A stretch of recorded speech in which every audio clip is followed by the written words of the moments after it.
Gue kadang bingung kalau misalnya disuruh cari PC untuk editor, karena para editor profesional itu gak cuman perlu CPU yang kenceng, tapi juga VGA kelas atas buat rendering. Jadi harus yang kenceng dua-duanya, ditambah lagi kalau udah speknya kenceng, harga jadi poin utama. Gak mau yang mahal, pastilah ini mah Indonesia. Menurut gue cuman 0,1% di dunia ini kalau beli barang harus mahal. Nah, opsi barang bagus, harga bagus biasanya barang Cina banget. Cuman kadang brand-brandnya ini agak nggak jelas atau ya produk lokal opsinya. Nah, kebetulan datang nih barang lokal ke studio kita dan ini harusnya layak banget untuk dipertimbangkan.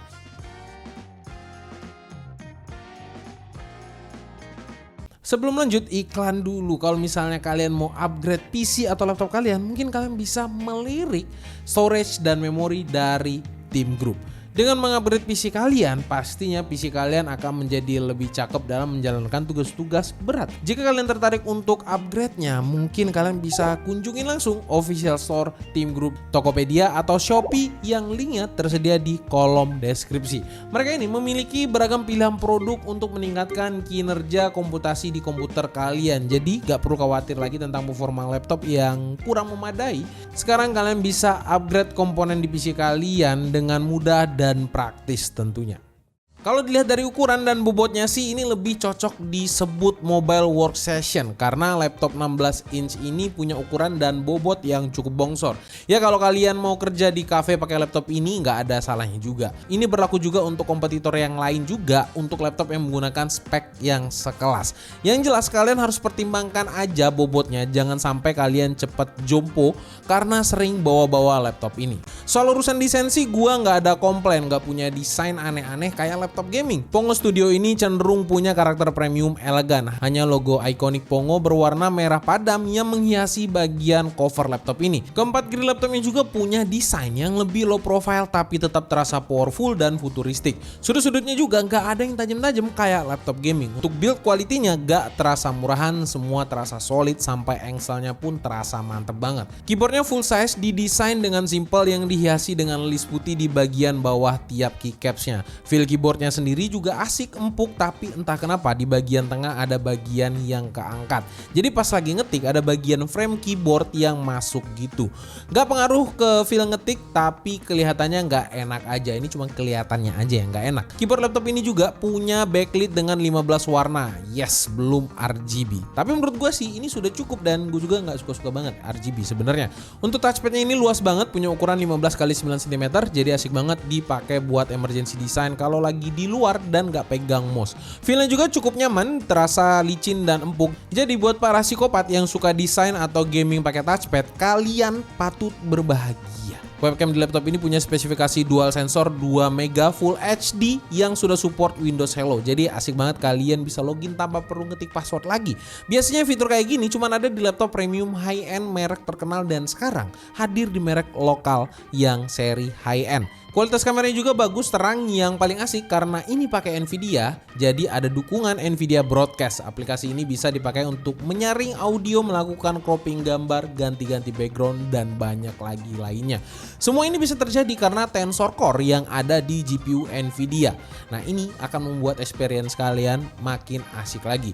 Untuk mikrofonnya sendiri, suaranya juga enak dan jelas, jadi buat kalian yang pengen presentasi sama klien, buat yang pengen proper banget, pakai webcam yang cakep, mic yang jernih ditambah dengan Nvidia Broadcast untuk menambah pengalaman online meeting kalian. Jadi ini akan buat kalian lebih pede lagi saat meeting. Halo, dengan Pongo di sini. Saya lagi di hutan, ada daun, di situ ada daun, di situ ada daun. Hijau semua. Ini tes suara dari Axio Pongo Studio. Gimana, bagus nggak? Komen di bawah. Kalau untuk speakernya sendiri menurut gua sih udah cukup bagus. Emang speakernya belum front facing ya, posisinya masih di bawah bagian depan di kiri dan di kanan. Tapi suaranya kenceng dan jernih. Walaupun bassnya agak cetek tapi masih wajar lah karena ini speaker bawaan laptop aja. Tapi ternyata rahasia speaker ini bisa lebih enak karena dituning sama Creative Sound Blaster dengan stiker Powered by Sound Blaster Audio Pro. Creative salah satu perusahaan sound card dan audio terkenal di dunia. Jadi ya cukup memuaskan dan bisa meningkatkan kualitas audionya. Untuk konektivitas, Axio emang dermawan banget. Udah diberikan 2 USB 3.2 Gen 1 Type A, 1 USB 3.2 Gen 2 Type C, 1 Thunderbolt 4 yang bisa display out, 1 mini display port 1.4, 1 HDMI 2.0, LAN port, mikrofon dan headphone jack, dan micro SD card reader. Selain komplit, penempatan juga nyaman banget karena kebanyakan ditaruh di bagian belakang. Jadi gak akan ganggu sisi kiri dan kanan laptop ini. Untuk konektivitas wirelessnya juga gak nanggung karena Axio memberikan Wi-Fi 6E dan Bluetooth 5.3. Jadi seharusnya sih konektivitas udah full melimpah-limpah di sini. Tinggal brand-brand yang udah sustain sekarang kayak yang lain-lainnya itu harusnya mengikuti Axio kayak gini. Untuk layar sendiri, Axio emang gak main-main. Resolusinya QHD Plus 2560x1600 dengan panel IPS dan punya refresh rate super kenceng di 240 Hz. Buat para gamers yang suka dengan kompetitif game harusnya sih udah happy banget karena nggak kenal tiring lagi kalau main game di laptop ini. Untuk para profesional editor, kalian bisa mempercayakan karena color gamut di laptop ini cukup tinggi juga. Karena Pongo Studio ini sudah dikalibrasi, kalian juga akan mendapatkan aplikasi X-Rite Color Assistant untuk ubah profil warna dari layarnya. Setelah kami uji dengan Calman Portrait Display, ya benar aja color gamutnya ini 99,5% untuk sRGB, Adobe RGB 75,8%, dan DCI P3-nya 76,8%. Kalau begini sih untuk desain aja harusnya sih udah masuk ke standar profesional. Minimum untuk dipakai secara profesional ini udah layak.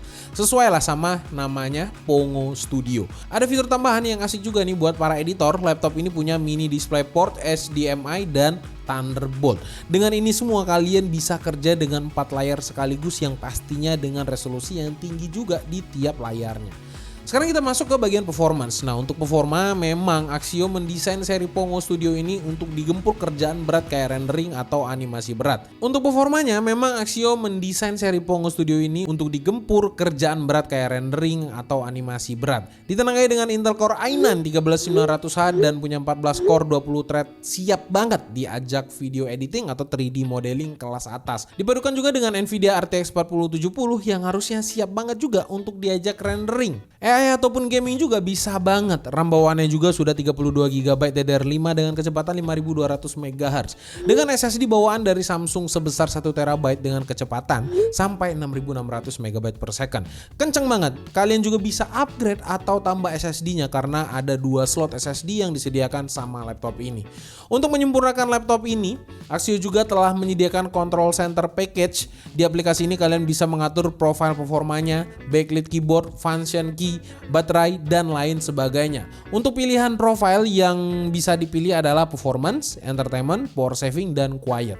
Perbedaan tiap profilnya merubah power limit prosesor dan fan agar sesuai dengan kebutuhan. Profile performance ini mempunyai power limit maksimum di 120 watt, entertainment 90 watt, sementara power saving dan quiet itu di 30 watt. Kalau performa pada profile performance, kalian masih bisa fine tuning GPU core dan memory speednya. Menurut gua kostumisasi performanya sih udah asik banget.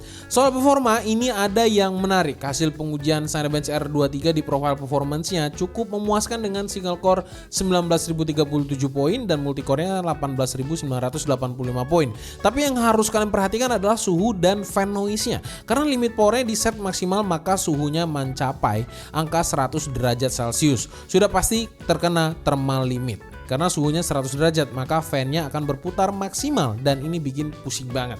Kalau kalian kerja di dalam studio yang dingin dan kedap suara dan kalian pakai headphone sih sebenarnya ini fine-fine aja. Gue pribadi sih lebih suka profile entertainment-nya dengan power limit di set ke 90 watt dan berasumsi juga thermal limitnya ini di set ke 80 derajat. Jadi suhu lebih terjaga dan suara fan tuh lebih waras. Di samping itu kestabilan performa juga jauh lebih baik dengan penurunan performanya saat 10 kali run hanya 2% aja. Beda dengan profile performance yang sampai 10% untuk perbedaan performance-nya. Tapi kita harus berkompromi dengan penurunan performa prosesor yang sampai 22%. Tapi jangan khawatir yang di limit performa prosesornya aja karena saat kami uji dengan 3D Mark penurunan total performanya berkisar 2-9% aja. Jadi buat gaming dan rendering di GPU penurunan performanya gak akan terasa banget. Untuk performa rendering 3D dengan Blender cukup memuaskan pada scene BEMU firmware, CPU dan GPU bisa merender dalam waktu 170-an detik dan pada optics dalam waktu 8,5 detik aja. Sementara pada rendering V-Ray mendapatkan skor 9988 di CPU dan 1219 di GPU CUDA dan 1742 di GPU RTX. Cocoklah buat para animator atau arsitek. Buat kalian yang mau menciptakan waifu sebanyak-banyaknya juga dengan waifu bench, laptop ini bisa generate satu waifu hanya dalam waktu 2 detik aja.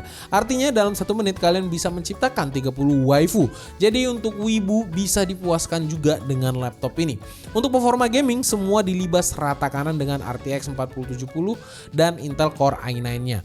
Game Far Cry 6 setting Ultra bisa dimainkan dengan FPS rata-rata di 86 dan game Cyberpunk 2077 setting Ray Tracing Medium tembus sampai 50 FPS. Dan dipentokin ke Ray Tracing Overdrive masih cukup asik di sekitar 30 FPS. Untuk gaming kompetitif dengan semua di setting rata kiri semua masih kenceng di atas rata-rata. FPS-nya itu ada di sekitar 200 sampai 400 FPS. Oh ya, semua dilakukan di resolusi native-nya QHD+ atau 2560x1600. Nah, kita pindah ke urusan baterai. Untuk urusan daya tahan baterainya selama ini Axio belum pernah mengecewakan kita. Selama kita menguji Hype series, daya tahan baterainya nggak pernah di bawah 6 jam dan ternyata ini juga berlaku untuk si Pongo ini. Dengan pengujian PC Mark 10 Modern Office Battery Test, laptop ini mampu bertahan sampai 6 jam juga. Tapi ada lebihnya, 6 jam 4 menit.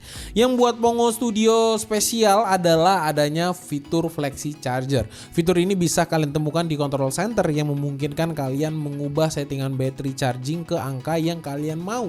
Contohnya kalian bisa pilih recommended setting yang mana aktivitas charging akan berhenti saat angka mencapai 80% dan akan mulai charge saat baterai di bawah 70%. Fitur kayak gini bisa memperpanjang umur baterai apalagi kalau kalian pakai laptop ini dengan kondisi tercharge terus. Selain preset yang sudah ada, kalian juga bisa custom ke angka yang kalian mau. Jadi benar-benar fleksinya ini kerasa. Jadi dengan adanya laptop ini gue nggak pusing lagi untuk merekomendasikan laptop yang murah tapi powerful dan fiturnya juga cukup melimpah buat editor. Kalian juga para 3D modeling, arsitek, animator atau penggiat AI bisa banget jadiin ini opsi yang sangat menarik karena performanya yang gahar dan fitur port yang melimpah, layar dengan sRGB 100%, body solid dan desain yang lebih kalem. Ini harusnya bisa jadi cocok banget untuk kalian. Minusnya sih kalian harus menyiapkan uang 30 juta rupiah. Tapi kalau dibandingkan harus rakit PC di harga yang sama, ini sih sebenarnya lebih asik dan lebih fleksibel aja.